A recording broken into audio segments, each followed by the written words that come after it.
Guys video തുടങ്ങുന്നതിന് മുന്നേ ഒരു ചെറിയ ഡിസ്ക്ലെയിമർ. നമ്മുടെ സ്റ്റുഡിയോയിൽ ഒരു റാക്ക് ഉണ്ട്. ഈ റാക്കിൽ ഈ കാണുന്ന ക്ലോക്ക് കണ്ടോ? കാണാൻ നല്ല ഭംഗിയൊരു ക്ലോക്ക് അല്ലേ? എന്നാൽ ഞാൻ കുറേ നാൾക്ക് ശേഷം എൻ്റെ പഴയ ഫ്യൂജി ക്യാമറ വെച്ചിട്ടൊരു വീഡിയോ എടുക്കാമെന്ന് വിചാരിച്ചതാണ്. പക്ഷേ ഇതിനകത്ത് ഫേസ് ഓട്ടോ ഡിറ്റക്ട് ചെയ്ത് ഫോക്കസ് ചെയ്യുന്ന പരിപാടിയുണ്ട്.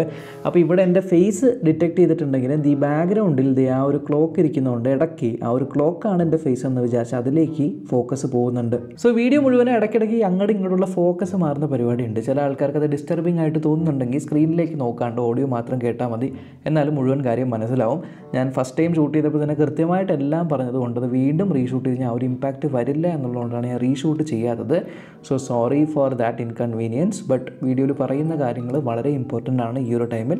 സോ വീഡിയോയിലേക്ക് പോകാം. ഈ ഒരു ടൈം കൊണ്ട് മോസ്റ്റ്ലി എല്ലാവരും അവർക്ക് ഇഷ്ടപ്പെട്ട സ്മാർട്ട് ഫോണുകളൊക്കെ ഫ്ലിപ്കാർട്ടിൽ ഏറ്റവും നല്ല ഓഫറിൽ ഓർഡർ പ്ലേസ് ചെയ്ത് കഴിഞ്ഞത് കിട്ടാൻ വേണ്ടി വെയിറ്റ് ചെയ്തിരിക്കുകയായിരിക്കും. ചിലർക്ക് ഓൾറെഡി ഔട്ട് ഫോർ ഡെലിവറി ആയി കാണും, ചിലർക്ക് ഫോൺ കിട്ടിക്കാണും, ചിലർക്ക് നല്ല 8ന്റെ പണിയും കിട്ടിക്കാണും. Yes guys, mostly 90% of the ആൾക്കാരും ഫ്ലിപ്കാർട്ടിൽ നിന്ന് സ്മാർട്ട് ഫോൺ മേടിച്ചിട്ടുണ്ടെങ്കിൽ ഓഫറിൽ വാങ്ങിയിട്ടുണ്ടെങ്കിൽ ഏറ്റവും കൂടുതലും എക്സ്ചേഞ്ച് ഓഫർ കണ്ട് എക്സ്ചേഞ്ചിലൂടെ വാങ്ങിയവരാണ്. ഐ മീൻ ഒബ്വിയസ്ലി 2 കൊല്ലം പഴക്കമുള്ള സ്മാർട്ട് ഫോണൊക്കെ കടയിൽ കൊണ്ടുപോയി കൊടുത്തു കഴിഞ്ഞാൽ തുരുമ്പ് വില തരാം എന്ന് പറയുമ്പോൾ ഫ്ലിപ്കാർട്ടിൽ നോക്കുമ്പോൾ 5000-ഉം 10,000 രൂപ എക്സ്ചേഞ്ച് ഓഫറിൽ കിട്ടുമെങ്കിൽ ആര് കൊടുക്കാതിരിക്കും? എല്ലാവരും കൊടുക്കും. എന്നാൽ ഇവിടെ 2 തരം സ്കാമുകളാണ് നടക്കുന്നത്. കുറേ ആൾക്കാർ ഓൾറെഡി ഈ സ്കാമിൽ പെട്ടുപോയി. ഇനി നിങ്ങൾ ഈ സ്കാമിൽ പെടാതിരിക്കാൻ എന്ത് ചെയ്യണം? ഇതെല്ലാം പറയാം. നമ്മൾക്കറിയാം ഫ്ലിപ്കാർട്ടിൽ ഇപ്പോൾ സ്മാർട്ട് ഫോൺസ് മേടിക്കുന്ന സമയത്ത് അത് ഒരു ഓപ്പൺ ബോക്സ് ഡെലിവറി ആയിരിക്കും. ആൻഡ് അത് പാക്കേജ് ചെയ്യാനായിട്ട് 99 രൂപ എക്സ്ട്രാ നമ്മുടെ കയ്യിൽ നിന്ന് വാങ്ങിക്കുന്നുണ്ട്. സോ ഭൂരിഭാഗം ആൾക്കാർക്കും ഓപ്പൺ ബോക്സ് ഡെലിവറി എന്താണെന്ന് അറിയാമെങ്കിലും ഇപ്പോഴും അത് അറിയാത്ത ചില ആൾക്കാരുണ്ട്. ആൻഡ് അവരെ മുതലെടുക്കുന്ന കുറേ ഉടായിപ്പ് ഡെലിവറി ബോയ്സ് ഉണ്ട്. ബേസിക്കലി ഓപ്പൺ ബോക്സ് ഡെലിവറിയുടെ പോളിസി എങ്ങനെയാണെന്ന് വെച്ചാൽ നിങ്ങൾ ഓർഡർ ചെയ്ത ഐറ്റം നിങ്ങളുടെ വീട്ടിലേക്ക് വരുമ്പോൾ ആ ഒരു ഡെലിവറി ബോയ് ആ ഒരു സാധനം കൊണ്ടുവന്ന് നിങ്ങളുടെ മുന്നിൽ വെച്ച് ആ ഒരു പാക്കറ്റ് പൊട്ടിച്ച് അതിൽ നിന്ന് സ്മാർട്ട് ഫോൺ ആണെങ്കിൽ സ്മാർട്ട് ഫോൺ പുറത്തെടുത്ത് ആ ബോക്സിനകത്ത് സ്മാർട്ട് ഫോണും ചാർജറും കേസും എല്ലാം ഉണ്ട് എന്ന് കൺഫേം ചെയ്ത് ആ ഒരു ഫോൺ എടുത്ത് അത് അയാൾ ഫുള്ളായിട്ട് ഇൻസ്പെക്ട് ചെയ്ത് അത് പവർ ബട്ടൺ പ്രസ് ചെയ്ത് ഓൺ ആവുന്നുണ്ടോ എന്ന് നോക്കും. ഇത്രയും കാര്യങ്ങൾ നോക്കിയതിന് ശേഷം ഇതെല്ലാം ഡെലിവറി ബോയ് ഫോട്ടോ എടുക്കുകയും അവരുടെ ആപ്പിൽ അപ്ലോഡ് ചെയ്യുകയും ചെയ്യും. എന്നിട്ട് ഈ ഒരു ഡിവൈസും ബാക്കി കാര്യങ്ങളും നിങ്ങളുടെ കയ്യിൽ നിന്ന് നിങ്ങളോട് ഇൻസ്പെക്ട് ചെയ്യാനായിട്ട് പറയും. നിങ്ങളും 100% സാറ്റിസ്ഫൈഡ് ആണെങ്കിൽ നിങ്ങളുടെ ഫോണിനകത്തുള്ള ആ ഒരു OTP ഡെലിവറി ബോയ്ക്ക് കൊടുക്കുന്നു.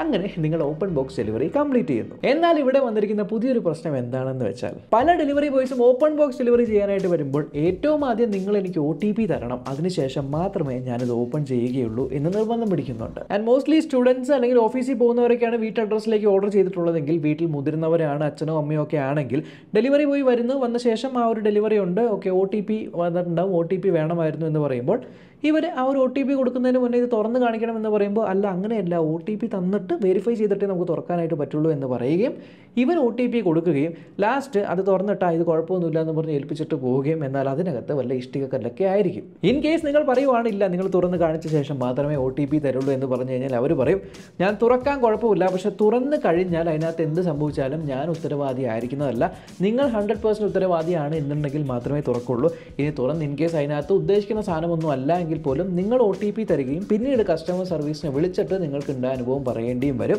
അത് ഓക്കെ ആണെങ്കിൽ മാത്രമേ ഓപ്പൺ ചെയ്യുള്ളൂ എന്ന് വാശി പിടിക്കുന്നവരും വന്നിട്ടുണ്ട്. ആൻഡ് മൂന്നാമത്തെ കേസിൽ ഡെലിവറി ബോയ് വരുന്നു, പെട്ടി പൊട്ടിച്ച് നമ്മൾക്ക് സാധനങ്ങളെല്ലാം കാണിക്കുമ്പോൾ അലക്ഷ്യമായി പെട്ടി പൊട്ടിക്കുകയും അത് പൊട്ടിച്ച് ഫോണൊക്കെ പുറത്തെടുക്കുമ്പോൾ ഫോൺ ചാടി താഴേക്ക് വീഴുകയും അപ്പോൾ തന്നെ ഡാമേജ് ഉണ്ടാവുകയും ചെയ്യുന്നു. ആ ഒരു സമയത്ത് ആ ഒരു ഫോൺ തരുമ്പോൾ ഇല്ല എനിക്ക് ഡാമേജ് ആയ ഫോൺ വേണ്ടെന്ന് വെച്ചാൽ ഇല്ല, ഓപ്പൺ ബോക്സ് ഡെലിവറി കഴിഞ്ഞിട്ടാണ് ഈ ഒരു ഡാമേജ് വന്നത്, അതുകൊണ്ട് എനിക്കൊന്നും ചെയ്യാനായിട്ട് പറ്റില്ല, നിങ്ങൾ വേണമെങ്കിൽ കസ്റ്റമർ കെയർ എക്സിക്യൂട്ടീവായിട്ട് സംസാരിച്ച് റിട്ടേൺ ചെയ്തോളൂ, ഞാൻ ഉത്തരവാദിയല്ല എന്ന് ഒഴിയുന്ന ആൾക്കാരും ഉണ്ട്. ഇത് ഒന്നാമത്തെ ടൈപ്പ് സ്കാമാണ്. രണ്ടാമത്തതാണ് ഏറ്റവും കോമഡി. അത് പറയുന്നതിന് മുന്നേ ഈ ഒന്നാമത്തെ സ്കാം എങ്ങനെ നമുക്ക് പ്രിവെൻറ്റ് ചെയ്യാൻ പറ്റുമെന്ന് പറഞ്ഞുതരാം. ഒന്ന്, ഓപ്പൺ ബോക്സ് ഡെലിവറി ആണെങ്കിൽ വരുന്ന സമയത്ത് വീട്ടിൽ ആരുണ്ടായാലും അവരോട് വീഡിയോ റെക്കോർഡിംഗ് ഓണാക്കി വെക്കാനായിട്ട് പറയുക. ആൻഡ് ഈ ഒരു ആൾ ഡെലിവറി പോയി ഓപ്പൺ ബോക്സ് ചെയ്യുന്നത് മുഴുവനായിട്ട് നിങ്ങൾ വീഡിയോ റെക്കോർഡ് ചെയ്ത് ആ ഒരു ഫുട്ടേജ് സേഫ് ആയിട്ട് സ്റ്റോർ ചെയ്യുക. ഇനി രണ്ടാമത്തത്, ഓപ്പൺ ബോക്സ് ഡെലിവറിയിൽ ഓപ്പൺ ചെയ്ത് നിങ്ങൾ സാറ്റിസ്ഫൈ ചെയ്തതിന് ശേഷം മാത്രം OTP കൊടുക്കുക. എനിക്കറിയാം ചില ആൾക്കാർക്ക് ധൃതിയായിരിക്കുമോ സാധനം ഓഫറിൽ കിട്ടി ഇത്രയും വില കുറച്ച് വേറെ കിട്ടുകയില്ലല്ലോ എന്ന് പറഞ്ഞ് എന്തെങ്കിലും ആവട്ടെ സാധനം അതിനകത്ത് ഉണ്ടാകും കുഴപ്പമില്ല എന്ന് പറഞ്ഞ് OTP കൊടുത്ത് മേടിക്കുന്ന പ്രവണത അരുത്. നിങ്ങൾ വെരിഫൈ ചെയ്തതിന് ശേഷം മാത്രം OTP കൊടുക്കുക. മൂന്നാമത്തത്, ഈ വരുന്ന ഡെലിവറി ബോയ്സിന് ഇത് ഓപ്പൺ ചെയ്യാനുള്ള പ്രോപ്പർ ടൂൾസ് ഇല്ല എങ്കിൽ കത്രികയോ ബ്ലേഡോ ഒക്കെ നിങ്ങളൊന്ന് കൊടുക്കുക. ആൻഡ് ഈവൻ ഇരുന്ന് ഓപ്പൺ ചെയ്യാനായിട്ടൊരു സ്പേസ് അല്ലെങ്കിൽ എന്തെങ്കിലും ഒരു സൗകര്യം അറേഞ്ച് ചെയ്ത് കൊടുക്കുക.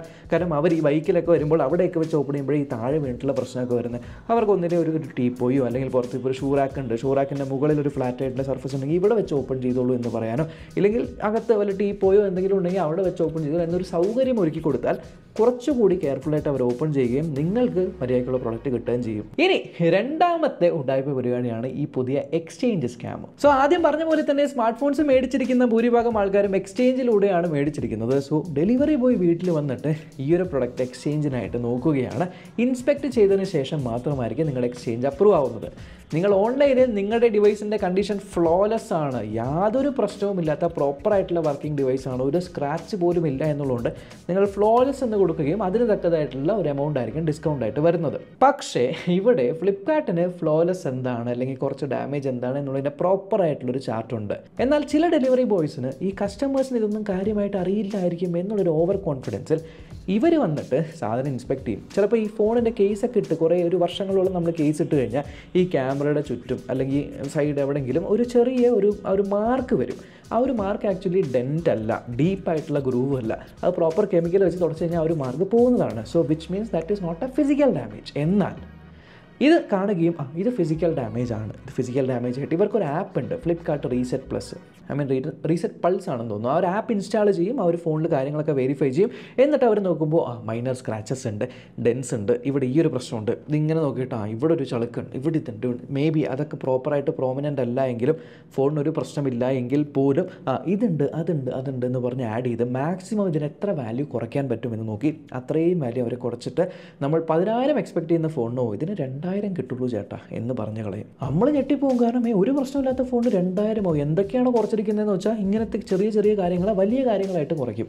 അതേപോലെ ഈ ഒരു ആപ്പിനകത്ത് പല ടെസ്റ്റുകളും ഉണ്ട്. ഈ ടെസ്റ്റുകളെല്ലാം പ്രോപ്പറായിട്ട് ചെയ്യുന്നില്ല. ചില സമയങ്ങളിൽ ഹെഡ്ഫോൺ ജാക്ക് ഉണ്ടെങ്കിൽ ഹെഡ്ഫോൺ ജാക്കിൽ ഒരു ഹെഡ്ഫോൺ കുത്തി ഊരുക, അല്ലെങ്കിൽ USB പോർട്ടിൽ ചാർജർ കുത്തി ഊരുക, അങ്ങനത്തെ ചില ടെസ്റ്റുകളൊക്കെ ചില സമയങ്ങളിൽ ഉണ്ടാവും. ഈ കാര്യങ്ങളൊന്നും ചെയ്യാതെ സ്കിപ്പ് അടിക്കുമ്പോൾ ഇതൊന്നും പാസ്സായില്ല എന്ന് വിചാരിക്കുകയും ഫ്ലിപ്കാർട്ട് ഇത്ര കുറവ് എമൗണ്ടേ ഉള്ളൂ എന്ന് കാണിക്കുകയും ചെയ്യും. ഇത് നമ്മളെ കാണിച്ച് നമ്മളോട് പറയും ഇത്രയേ ഉള്ളൂ, ബാക്കി എമൗണ്ട് പേയ്മെൻ്റ് ആയിട്ട് ചെയ്യേണ്ടി വരും. ബട്ട് അഗെയിൻ നിങ്ങൾ 100% ഷുവറാണ് നിങ്ങളുടെ പ്രൊഡക്റ്റ് ടോട്ടലി ഫ്ലോലെസ് ആണ്, ഫ്ലിപ്കാർട്ടിൻ്റെ ഈ ഒരു പോളിസി കാര്യങ്ങളെല്ലാം പാലിക്കുന്നുണ്ട് എന്നുണ്ടെങ്കിൽ നിങ്ങൾ റിജക്റ്റ് ചെയ്യുക. എനിക്ക് എക്സ്ചേഞ്ച് വേണ്ട എന്ന് പറഞ്ഞ് റിജക്റ്റ് ചെയ്യുക. കാരണം അർജൻസി പിടിച്ച് ഇങ്ങനെ ചെയ്യുന്നത് കൊണ്ട് നിങ്ങൾക്ക് മാത്രമേ നഷ്ടമുള്ളൂ. ഇനി രണ്ടാമത് അതിലും വലിയ സാമർത്ഥ്യന്മാർ എന്താ ചെയ്യുന്നതെന്ന് വെച്ചാൽ കാണിക്കും. എന്നിട്ട് പറയുന്നത് ഫ്ലിപ്കാർട്ടിൽ നിങ്ങൾ എക്സ്ചേഞ്ച് ചെയ്യുവാണെങ്കിൽ ഇത്രയും രൂപയാണ് കുറയുന്നത്. ഇല്ലെങ്കിൽ ഒരു കാര്യം ചെയ്യാം, ഞാൻ ഫ്ലിപ്കാർട്ടിൽ പ്രോപ്പറായിട്ടുള്ള ഇത് ഞാൻ കൊടുക്കാം. അപ്പോൾ നിങ്ങൾ ഈ 4,000 റുപ്പീസാണ് നിങ്ങൾ എനിക്ക് തരേണ്ടത്, ഞാൻ ഈ ഒരു രീതിക്കാണ് എക്സ്ചേഞ്ച് കൊടുക്കുന്നതെങ്കിൽ, മറിച്ച് ഞാൻ 2,000 റുപ്പീസേ കുറയുള്ളൂ എന്ന രീതിക്കാക്കി തരാം. ബാക്കി 2,000 റുപ്പീസ് നിങ്ങൾ എനിക്ക് ക്യാഷ് ആയിട്ട് അല്ലെങ്കിൽ UPI വഴി എൻ്റെ അക്കൗണ്ടിലേക്ക് പേ ചെയ്താൽ മതി. അതാകുമ്പോൾ നിങ്ങൾക്ക് നഷ്ടമില്ല, എനിക്ക് നഷ്ടമില്ല എന്നുള്ള രീതിക്കും പൈസ വാങ്ങിക്കുന്ന സംഭവങ്ങൾ ഇഷ്ടം പോലെ ഇപ്പോൾ നടന്നിട്ടുണ്ട്. അതിലുപരി ഇതിനകത്ത് ഒരു എക്സ്ചേഞ്ച് റേറ്റ് കാണിക്കുമ്പോൾ ആ ഒരു എക്സ്ചേഞ്ച് റേറ്റ് സപ്പോസ് ഒരു 5,000 രൂപയാണ്, നിങ്ങളുടെ കയ്യിൽ ബോക്സ് ഉണ്ട്, ചാർജർ ഉണ്ട്, കേബിൾ ഉണ്ട്, സിം ടൂൾ ഉണ്ട്, എല്ലാം ഇൻടാക്റ്റ് ആണെങ്കിൽ ഈ ഡെലിവറി ബോയ്സ് പറയും എനിക്ക് ഒരു ഫോണിൻ്റെ ആവശ്യമുണ്ടായി, ഞാനും ഈ ഫോൺ കൊടുക്കാനായിട്ട് നോക്കിയിരിക്കുമായിരുന്നു. സോ എന്തായാലും നിങ്ങൾ ഫ്ലിപ്കാർട്ടിൽ എക്സ്ചേഞ്ച് ചെയ്യുവാണെങ്കിൽ അവരിത് റീഫർബിഷൻ എന്നൊക്കെ പറഞ്ഞിട്ട് കൂടിയ വിലക്കൊക്കെ കൊണ്ടുപോയി വിൽക്കും. അതിലും ഭേദം ഉപയോഗിക്കുന്ന ആൾക്കാർക്ക് കൊടുക്കുന്നതല്ലേ നല്ലത്. ഒരു കാര്യം ചെയ്യും, നിങ്ങൾ ആ ഒരു ഫോൺ എനിക്ക് തന്നേക്ക്, ഞാനിത് മേടിച്ചോളാം, നിങ്ങൾ ആ ഒരു എമൗണ്ട് എനിക്ക് തന്നാൽ മതി, നിങ്ങൾ അവിടെ ഫ്ലിപ്കാർട്ടിൻ്റെ എക്സ്ചേഞ്ച് ക്യാൻസൽ ചെയ്തോളൂ എന്നുള്ള രീതിക്ക് വന്ന് ചോദിക്കുന്ന ഡെലിവറി ബോയ്സ് ഉണ്ട്. ഇവിടെ നമുക്ക് 2 രീതിയിൽ ചിന്തിക്കാം, എത്തിക്കലിയും ചിന്തിക്കാം, ഇമോഷണലിയും ചിന്തിക്കാം. ഇമോഷണലി ചിന്തിക്കുകയാണെങ്കിൽ ശരിയാണ്, ഡെലിവറി ബോയാണ് രാവിലെ തൊട്ട് വൈകുന്നേരം വരെയും കഷ്ടപ്പെടുന്നുണ്ട്. സോ അദ്ദേഹത്തിന് ഒരു നല്ല ഫോൺ കാണുമ്പോൾ ആ ഒരു ഫോൺ അവൾക്ക് ആവശ്യമാണെന്നുണ്ടെങ്കിൽ എന്തായാലും ഫ്ലിപ്കാർട്ടിൽ കൊടുക്കുമ്പോൾ ആ ഒരു എമൗണ്ടേ നിങ്ങൾക്ക് കിട്ടുന്നുള്ളൂ. സോ ആ ഒരു എമൗണ്ടിൽ നിങ്ങൾക്ക് കിട്ടുന്നതിന് പകരം അത് ഇയാൾക്ക് കൊടുക്കുവാണെങ്കിൽ അത് അയാൾക്കും ഹെൽപ്ഫുള്ളാവും, നമുക്ക് വേണ്ട എമൗണ്ടും കിട്ടും. So that is not a problem നമ്മൾ ഇമോഷണലി ചിന്തിക്കുകയാണെങ്കിൽ. പക്ഷേ എത്തിക്കലി ചിന്തിക്കുകയാണെങ്കിൽ നമ്മൾ ഫ്ലിപ്കാർട്ടിൽ എക്സ്ചേഞ്ച് ഓഫറിന് വേണ്ടിയിട്ടാണ് ഈ ഒരു ഫോൺ ആ ഒരു രീതിക്ക് കൊടുത്തത്. സോ ഫസ്റ്റ് ഓഫ് ഓൾ നിങ്ങൾ ഫ്ലിപ്കാർട്ടിലാണ് എക്സ്ചേഞ്ച് ചെയ്യുന്നതെങ്കിൽ ആ ഒരു ഫോണിന് ആ ഒരു ഫോൺ പിന്നീട് വിറ്റ് കഴിഞ്ഞ് എന്ത് സംഭവിക്കുകയാണെങ്കിലും അതിന് ലയബിലിറ്റി ഫ്ലിപ്കാർട്ടായിരിക്കും എടുക്കുന്നത്. ഈവൻ IMEI നമ്പർ സഹിതം വെരിഫൈ ചെയ്തിട്ടാണ് അവരെടുത്തുകൊണ്ട് പോകുന്നത്. മറിച്ച് നമ്മൾ ഫ്ലിപ്കാർട്ടിൽ എക്സ്ചേഞ്ച് കൊടുത്തിട്ട് അത് വേണ്ട എന്ന് പറഞ്ഞ് ഇതേപോലെ ഡെലിവറി ബോയ്സിന് കൊടുക്കുകയാണെങ്കിൽ എല്ലാവരുമല്ല, ബട്ട് ചില ആൾക്കാർ ഈ ഫോൺ കൊണ്ടുപോയി കടകളിൽ കൊണ്ടുപോയി കൂടിയ വിലയ്ക്ക് കൊണ്ട് കൊടുക്കുകയും സെക്കൻഡ്സ് വിൽക്കുകയും ചെയ്യും. പക്ഷേ നിങ്ങളുടെ കയ്യിൽ ഡെലിവറി ബോയ്ക്കാണ് ഈ ഫോൺ കൊടുത്തതെന്നുള്ളതിൻ്റെ പ്രൂഫില്ല. പ്രൂഫ് ഉണ്ട്, ബട്ട് ആ ഒരു പ്രൂഫ് എന്ന് പറയുന്നത് ഫ്ലിപ്കാർട്ട് വൈസ് നോക്കുവാണെങ്കിൽ that is not a proper ethical way. എന്നാൽ ആ ഒരു ഫോൺ വിറ്റ് കഴിഞ്ഞ് എന്തെങ്കിലും പിന്നീടൊരു പ്രശ്നം വരുമ്പോൾ IMEI വെച്ച് ട്രാക്ക് ചെയ്യുമ്പോൾ സ്റ്റിൽ ആ ഒരു ഫോൺ നിങ്ങളുടെ കയ്യിലാണ്. നിങ്ങൾ ആ ഫോൺ സെയിൽ ചെയ്തതിൻ്റെ യാതൊരു പ്രൂഫുമില്ല. സോ എക്സ്ചേഞ്ച് ചെയ്യുന്ന സമയത്ത് പോലും നിങ്ങൾക്ക് 100% അർജൻറ്റ് അല്ല. നിങ്ങൾ എക്സ്ചേഞ്ച് ഓഫറിൽ നല്ല എമൗണ്ട് കിട്ടുമെന്ന് പറഞ്ഞുകൊണ്ട് മാത്രമാണ് ആ ഒരു ഫോൺ കൊടുത്തത്. അല്ലെങ്കിൽ ഞാൻ ആ ഫോൺ കൊടുക്കില്ലായിരുന്നു എന്നുള്ള സിറ്റുവേഷനിലാണെങ്കിൽ എക്സ്ചേഞ്ചിൽ ഉറപ്പായ പ്രൈസ് കിട്ടിയില്ല എങ്കിൽ നിങ്ങൾ ക്യാൻസൽ ചെയ്തേക്ക് എക്സ്ചേഞ്ച്. വേണമെങ്കിൽ കൂടുതൽ എമൗണ്ട് കൊടുത്ത്, ഓഫർ പ്രൈസിലാണല്ലോ എനിവേ, ഓഫർ പ്രൈസിനാകുമ്പോൾ എക്സ്ട്രാ എമൗണ്ട് കൊടുത്ത് നിങ്ങൾ ആ ഫോൺ വാങ്ങിച്ചോ നിങ്ങൾക്ക് അർജൻറ്റ് ആണെങ്കിൽ. ഇല്ലെങ്കിൽ മൊത്തത്തിലായിട്ട് ആ ഫോൺ ക്യാൻസൽ ചെയ്യാനും കുഴപ്പമൊന്നുമില്ല. സോ ബേസിക്കലി ഇതൊക്കെയാണ്. ഞാൻ ഇത് ശരിക്കും പറഞ്ഞാൽ ഫ്ലിപ്കാർട്ടിൻ്റെയും പ്രശ്നമല്ല, ഡെലിവറി ബോയ്സിൻ്റെയും പ്രശ്നമല്ല, മറിച്ച് ഫ്ലിപ്കാർട്ടിലെ ചില ലൂപ്പ് ഹോളുകൾ 100% ഡെലിവറി ബോയ്സ് ഉണ്ടെങ്കിൽ അതിൽ 80% ആത്മാർത്ഥമായിട്ട് പണിയെടുക്കുന്ന ഡെലിവറി ബോയ്സ് ആണെങ്കിലും ഒരു 20% ഡെലിവറി ബോയ്സിൽ ചില ഡെലിവറി ബോയ്സിൻ്റെ ഇതേപോലെ ഓവർ കോൺഫിഡൻസ് അല്ലെങ്കിൽ അമിതമായിട്ട് ആൾക്കാരെ എക്സ്പ്ലോയിറ്റ് ചെയ്യുക എന്നുള്ള മെൻറ്റാലിറ്റി, ഫ്ലിപ്കാർട്ടിനെ പറ്റിക്കുക എന്നുള്ള മെൻറ്റാലിറ്റിയാണ് ഈ പ്രശ്നങ്ങൾക്കെല്ലാം കാരണം. അത് കാരണം ദിവസം തോറും രാവിലെ തൊട്ട് വൈകുന്നേരം വരെയും കഷ്ടപ്പെട്ട് വർക്ക് ചെയ്യുന്ന പല ഡെലിവറി ബോയ്സിനും മൊത്തത്തോടെ ചീത്തപ്പേരാണ് നിങ്ങൾ കേൾപ്പിക്കുന്നത്. സോ അത്തരത്തിൽ എന്തെങ്കിലും ഉടായ്പകൾ കാണിക്കുന്ന ഏതെങ്കിലും ചുരുക്കം ഡെലിവറി ബോയ്സ് ഉണ്ടെങ്കിൽ ഒന്നിലെ അവരോട് ഈ കാര്യം പറഞ്ഞ് മനസ്സിലാക്കുക. നിങ്ങളങ്ങനെ കാണുന്നുണ്ട്, നിങ്ങൾക്ക് ഗിൽറ്റ് ഫീൽ ചെയ്യുന്നുണ്ടെങ്കിൽ ദയവ് ചെയ്ത് അങ്ങനെ ചെയ്ത് നിങ്ങളെയും നിങ്ങളുടെ കൂടെ വർക്ക് ചെയ്യുന്ന മറ്റ് ഡെലിവറി ബോയ്സിനെയും ചീത്ത കേൾപ്പിക്കാതിരിക്കുക. കസ്റ്റമേഴ്സിൻ്റെ വായിന്ന് ഫ്ലിപ്കാർട്ടിനും അതേപോലെ നിങ്ങൾക്കും തെറി വാങ്ങിക്കൂട്ടാതിരിക്കുക. അത്രയുള്ളൊരു വീഡിയോ. അടുത്ത വീഡിയോ കാണാം. ബൈ.